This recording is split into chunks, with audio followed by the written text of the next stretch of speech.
hinging to stitch on.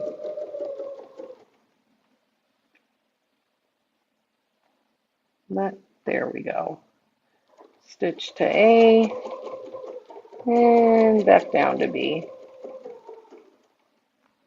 I'll take my template, stitch to B,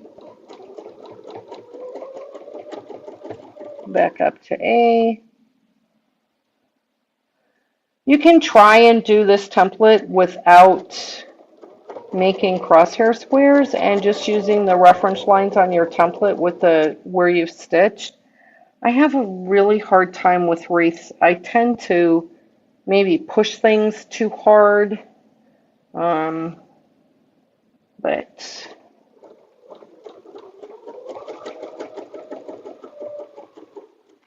I just have much better luck with wreaths if I draw reference lines. And I have the tools, so I might as well use them. Now we're at the very last one. Stitch to B, up to A,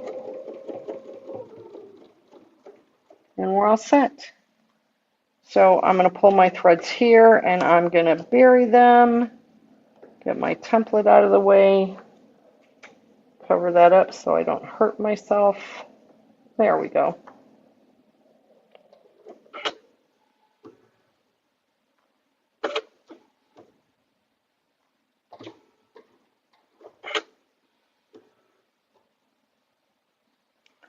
And let's see what we got going on here.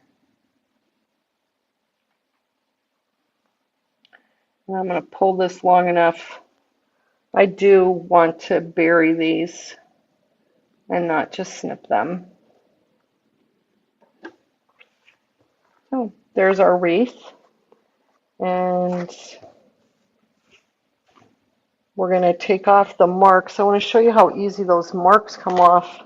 This is a Soline eraser, and it has a solution in it that's water and I don't know, some magic thing.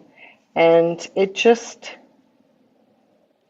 you squeeze the water into this nib here, and it just goes right on and takes the marks right off. I always test to make sure it's going to come off of my fabric. But that's how easy it is to take the marks off. I like to remove my marks as soon as I'm done stitching so that I don't forget about them. I don't want to iron these. I've ironed them in the past and had them come out, so I'm not super concerned about that. But I just don't want to take a chance. If you know you're going to wash your quilts as soon as it's done, there's other products that you can use. Or use your favorite marking. This is my favorite marking for light, like white and yellow, pale pink, anything that the white chalk doesn't show up on. I like to use Pounce, Ultimate Pounce. That's my favorite.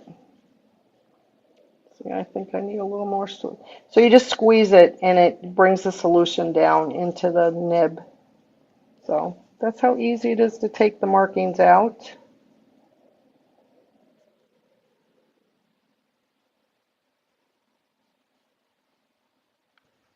And there's our wreath. And we're going to do that in between the blocks. There's two sections that we're going to put that wreath in.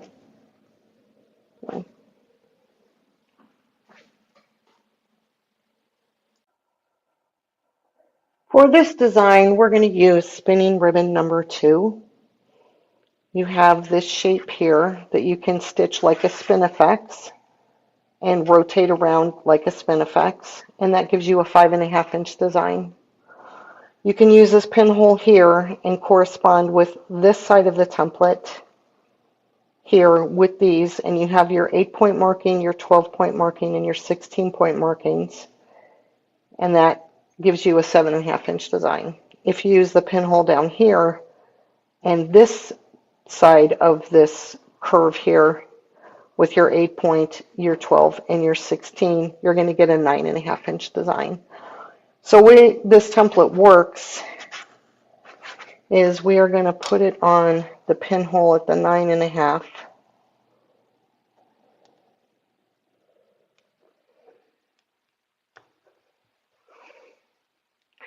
We're going to pull our thread on this reference line.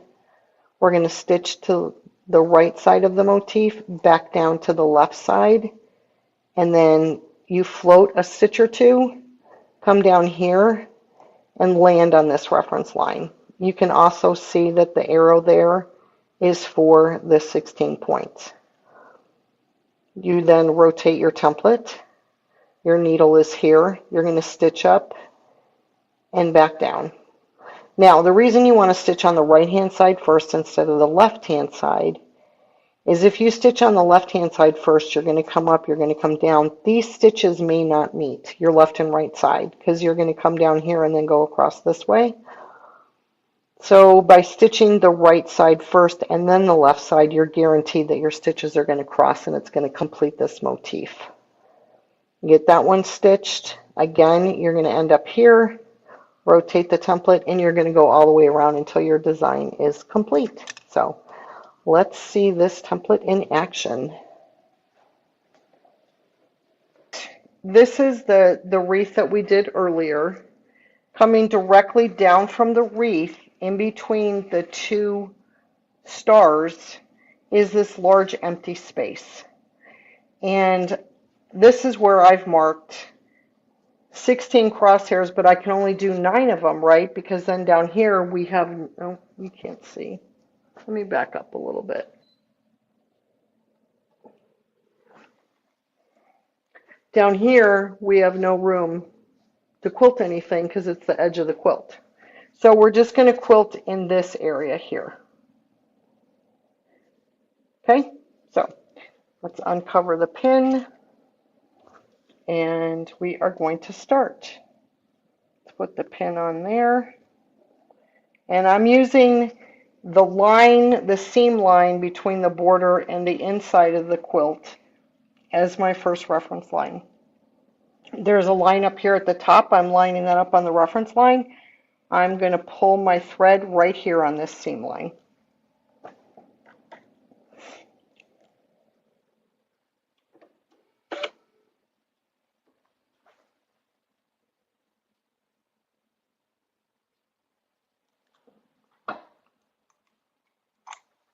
Got too many things in my hand. I had to get them out.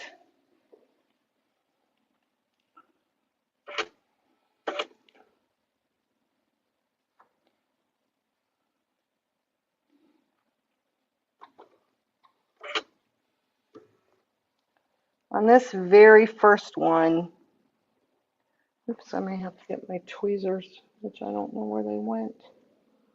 Let's see.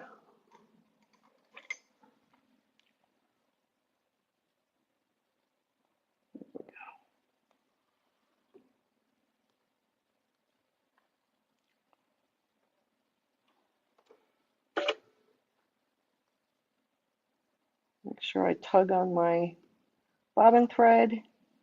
I try not to lower my foot onto my template. That's why I dropped my foot over here and moved that way.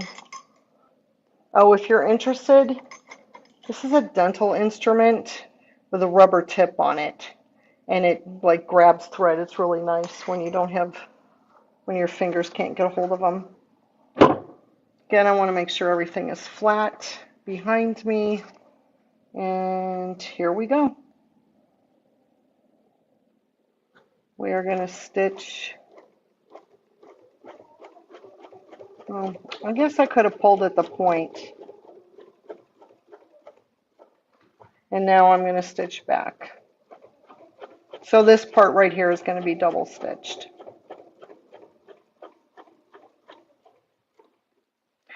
And now I'm going to rotate my template until I can see this line right here in the center is on my next reference line.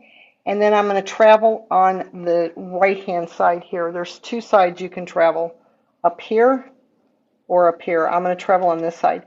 This side has the markings for the 9.5 inch size, and this side has the markings for the 7. So I'm actually kind of going backwards, but that's okay.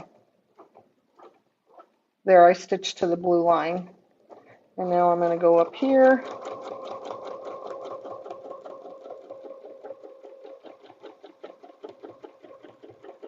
Come back down. And I want to meet those stitches. And since I'm going backwards, which was not my intention, I want to make sure that my stitches cross. So what I'm going to do here is I'm going to stitch over to the line, the reference line, and then go up on the left side instead of the right. If I was going the other direction,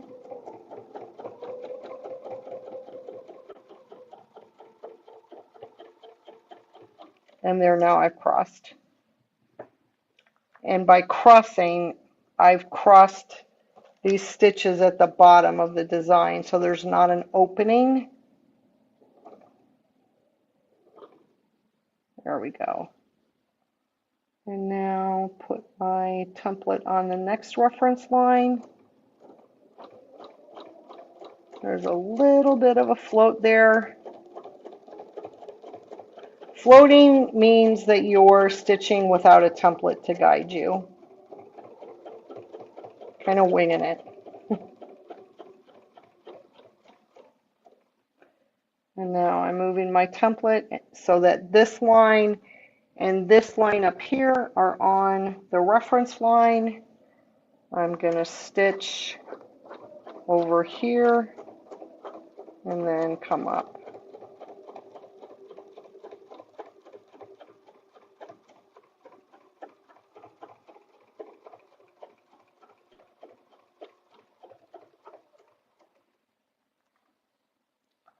Rotate my templates, line up my reference lines on the quilt with the ones on my template.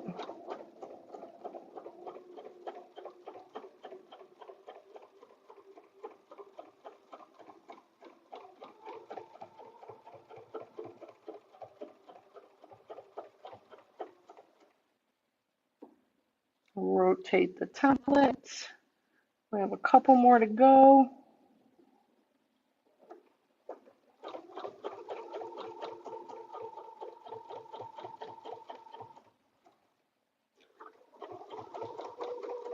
I had to rearrange my hands, and when I do that, I always try and stop.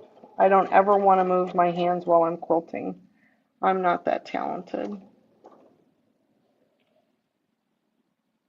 where I can move my hands. If I'm going to end up moving the template by mistake.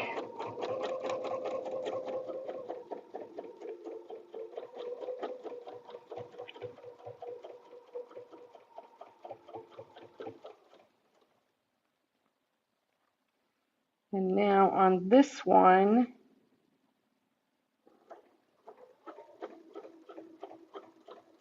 we're going to stay on this side of the template. And we are going to double stitch this. And the reason we're going to do that is because we double stitched it on the other side.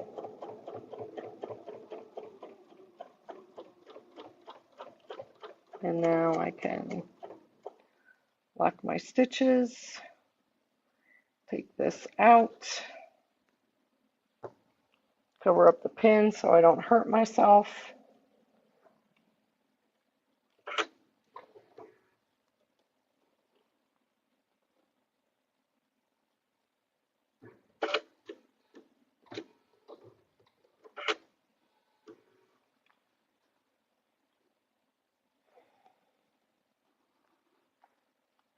There we go.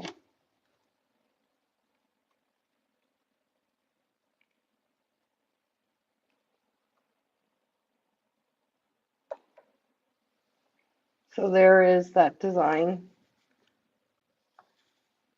I'm going to stitch out another one for you, just look at, to watch me do that. So you can see me go the other direction.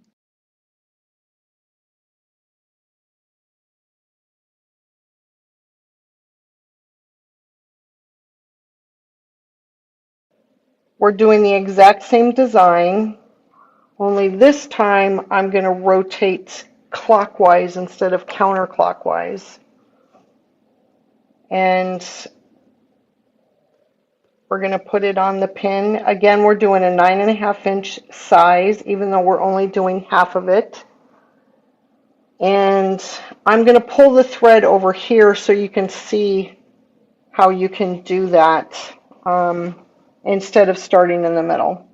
So we're just going to take our thread, put it up against the template here, the foot,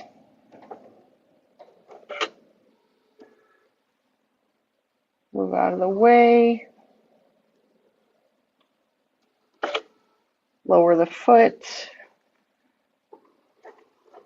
take a couple of stitches, and now we're going to stitch here.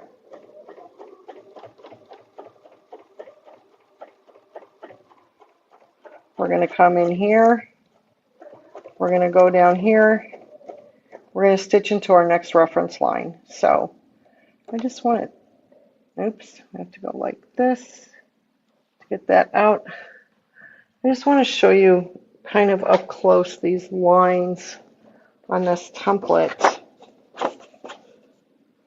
that we have here. So you have 16-point rotation, 12-point rotation, and 8-point rotation. So when you, after you're done stitching your motif, you come down here, we're doing 16 points. So I want to stop on this arrow. This arrow is also on my reference line. So you could do it without reference lines if you wanted to. You could try that. Remember, I'm not the best when it comes to wreath designs and not using reference lines. Some people are good at them. I'm not one of those people. I prefer to use my reference lines. Okay, so here we are. We have come from this direction. So what I want to do is I want to stitch around this side. And then when I come down,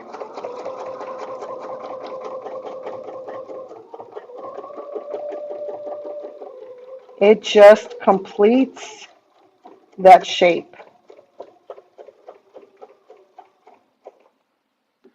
So right here, my stitches cross. If I had come up on the left side and come down on the right side, I could have had a little opening there, and I don't want an opening.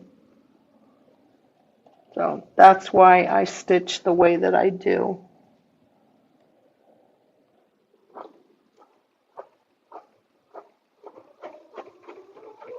Stitch away from the direction that you came from.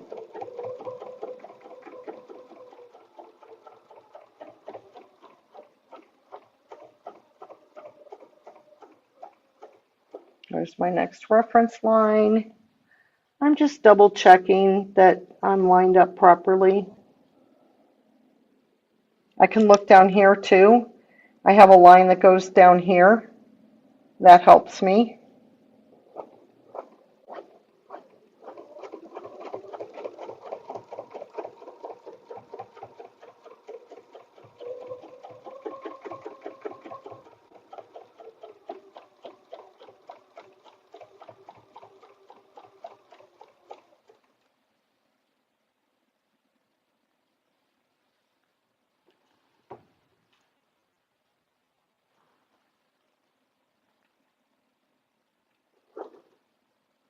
Didn't quite go far enough.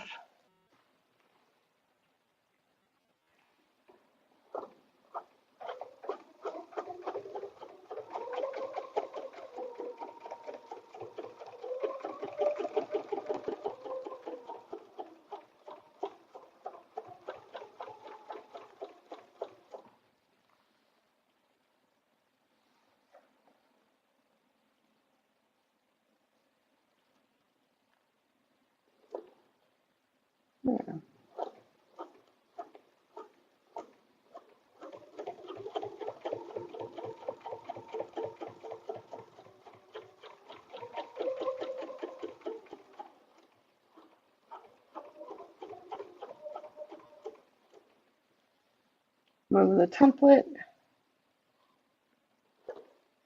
One more, there we go.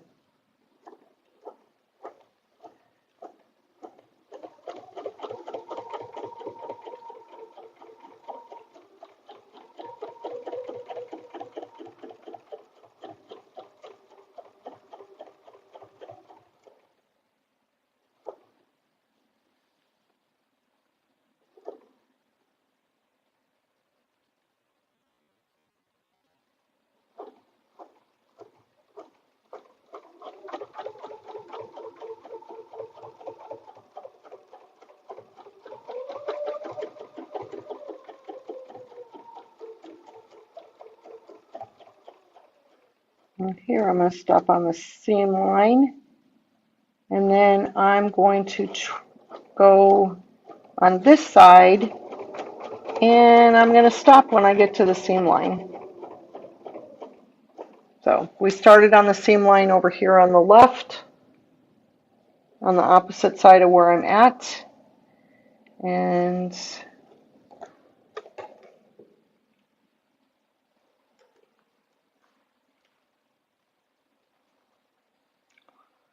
definitely don't want blood on this white fabric. That's why I covered the pin.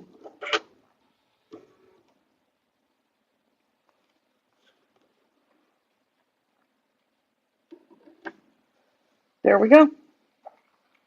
There's our second one. And we're going to do this in all of those same areas.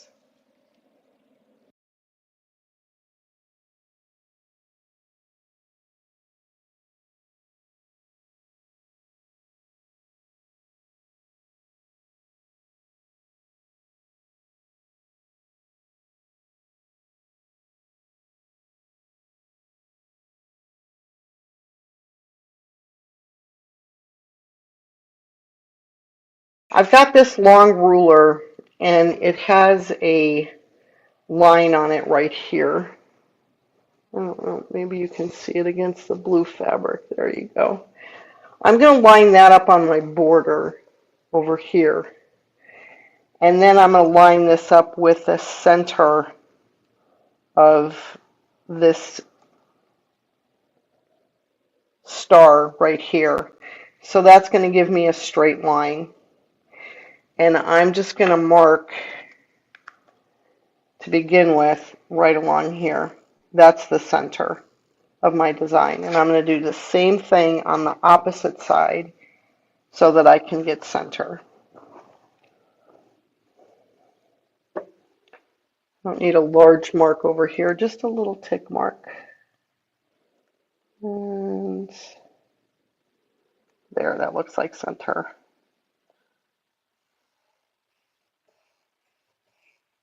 There we go. I'm going to take my 8-point mini crosshair square and mark this. I already have my center line. I'm lining this horizontal up with this seam here. Okay, and that's right there. And I mark, oops, move over a little bit. I mark the blue fabric with my white chalk, and I'm going to mark my white fabric with my blue water-soluble pen.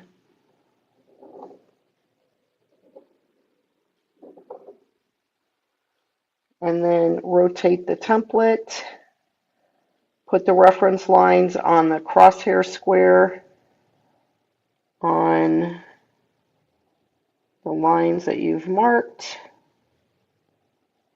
so you can get 8 more markings. Let's see, yeah, there we go. Is that right? Yep. Again, blue marks on the white fabric and white chalk on the blue fabric. I always count when I'm done to make sure that I have 16. So there's 1, 2, 3, 4, 5, 6, 7, 8, 9, 10, 11, 12, 13, 14, 15, 16.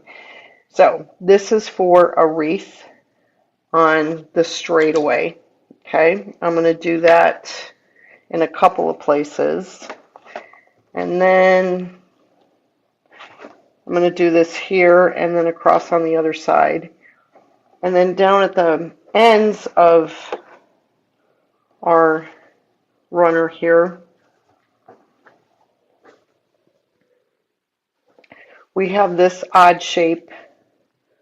We're going to line up our template, our crosshair square, so that the diagonal and the horizontal line up as best we can. It's not perfect. And let's see, move that so this is centered. Okay.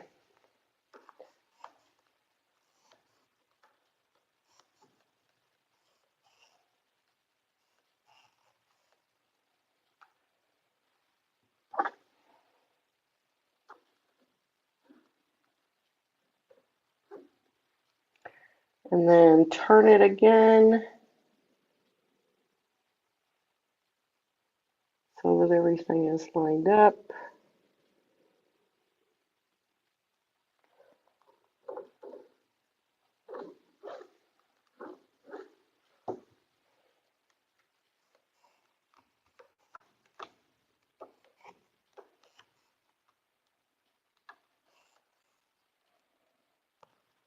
So there's that. Again, I count 1, 2, 3, 4, 5, 6, 7, 8, 9, 10, 11, 12, 13, 14, 15, 16. Perfect. I'm going to do that on the 4 areas where there's the cut like that, 2 on each ends. And then we have the point at the very tip. This we're going to line up on the seam lines as much as possible. Again, chalk on the white. No, that's not centered. You want the intersection of the border and the quilt to be right in the center here. And I didn't have that in the center. Let's see. There we go. Cross that way,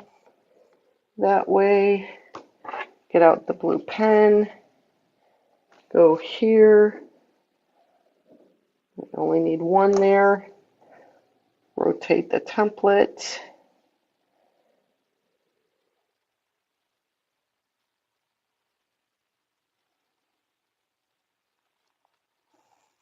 go across that way, go across that way, go down there, and there, the blue up here.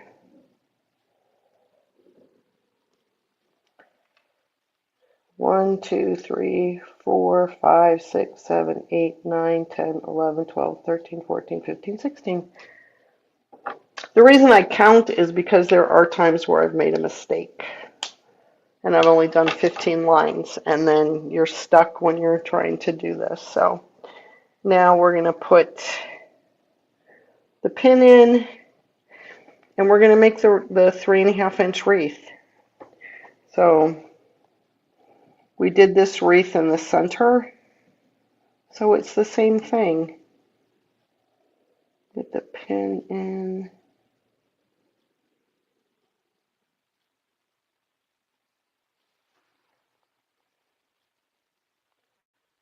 There we go. So remember, the template looks like this, and it has the markings on it. It has these markings on it to line up, and then this is our center. Start at A, stitch to B, rotate the template, go back to B and up to A, rotate the template, go back to A, and down to B. Okay, so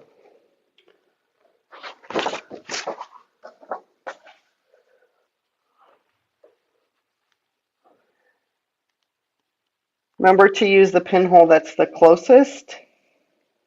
And let's get started.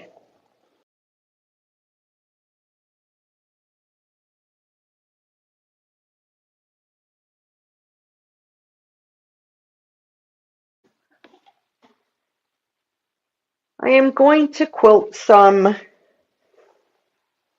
equilateral triangles in my border in between the wreaths. Now, I realize I should have stopped a 1/4 inch from the edge of the quilt, but I didn't. So I'm going to continue that throughout the whole border so it looks even. My binding is going to cut off down here and there'll be a little space, but they'll still be equilateral triangles. I think it'll look fine. So what I'm going to do is I'm using the quilt to find the center between the 2 wreaths. And I'm going to quilt as many as I can going one direction and then the other. So I'm actually pulling outside of my border. And I'm just going to take a couple of locking stitches and then come up right on the edge. I'm using the Sarah Diddy channel straight ruler, and I have marked the lines that are 60 degrees. So I'm going to place these lines right here, this line right here, on the top of my border. And let's see. There we go. And I'm going to stitch up to the top.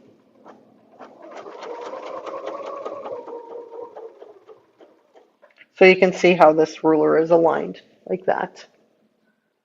Then I'm going to turn it this way and take the other line that I've just put a little mark on, come back down.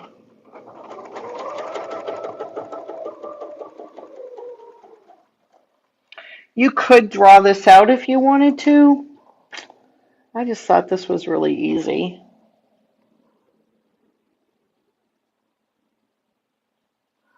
And then I'm going to stitch up. And I'm going to come back down. Now I can also take this line that I just used and put it on what I just stitched. And I'm going to get the same angle.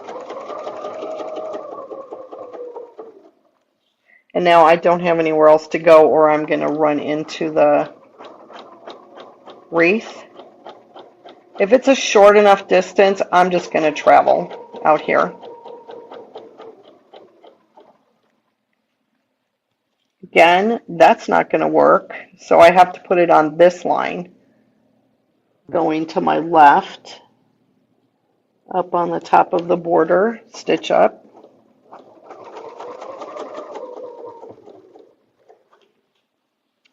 And come back down. I'm putting it at what I just stitched.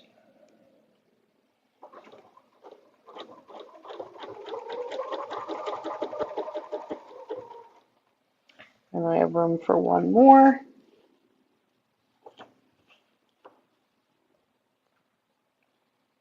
I just stitch until I run out of room. You have to be careful if you come up, you don't want to come up into the wreath.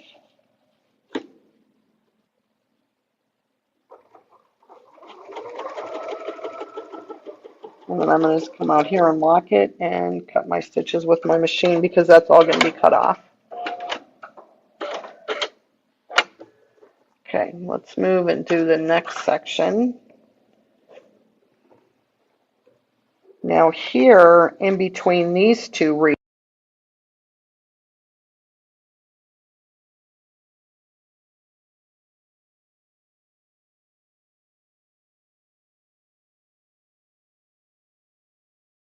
this,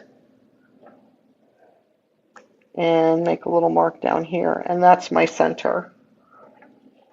I could measure it out and start on one and go all the way up, but I just found this to be quicker. So here I'm going to have to pull a couple of times because this may be too long of a distance to travel. Okay, make sure that your border is smooth when you come up here. Oops. And there we go. Okay. Let's go to left first. Put that up there. Stitch up. Come back down. Put that line on.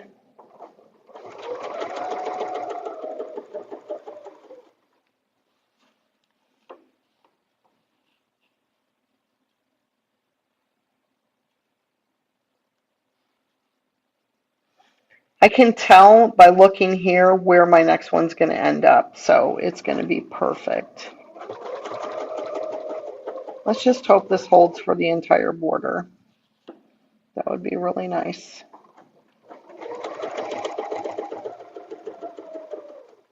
You could do 45-degree angles. I chose the 60-degree because that was the shape of the triangles in the blocks. So that's why I chose the 60-degree. But you very easily could do 45-degree ones. Come out here and cut that.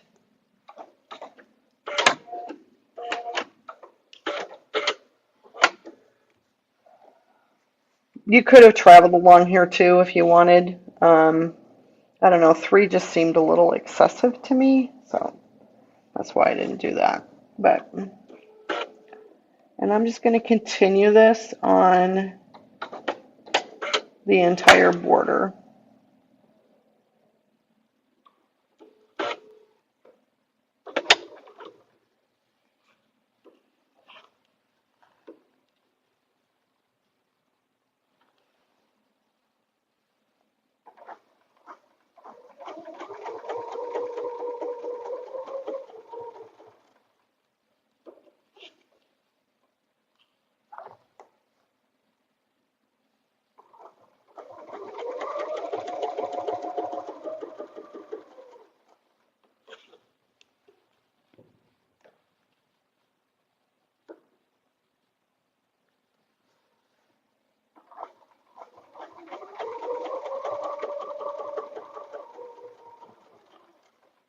That was off a little, but it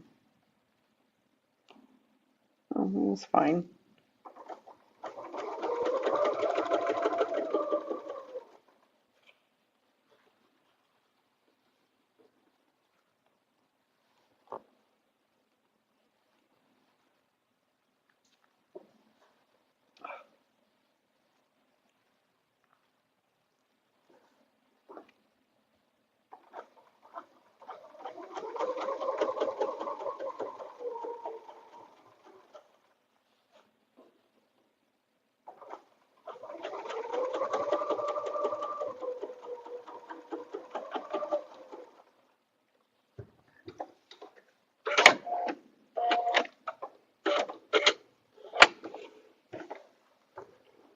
So we're just going to keep going and do this all the way around until we're done.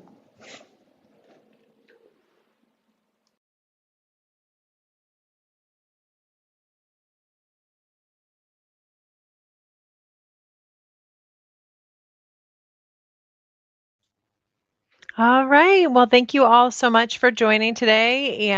We look forward to having you go on and take the full class on our So Study University. That should be live here in the next few days. So if you are interested in creating this full project, stay tuned for accessing that full class on the So Study University. Again, that's the butterfly Bed Runner by Pam Varner. Again, thank you so much for joining us, and we'll look forward to having you see us tomorrow for the Shauna and Rendon ruler work class using feathers. That was a date change. We apologize that is going to be happening now tomorrow at 10 a.m. So thank you all so much and have a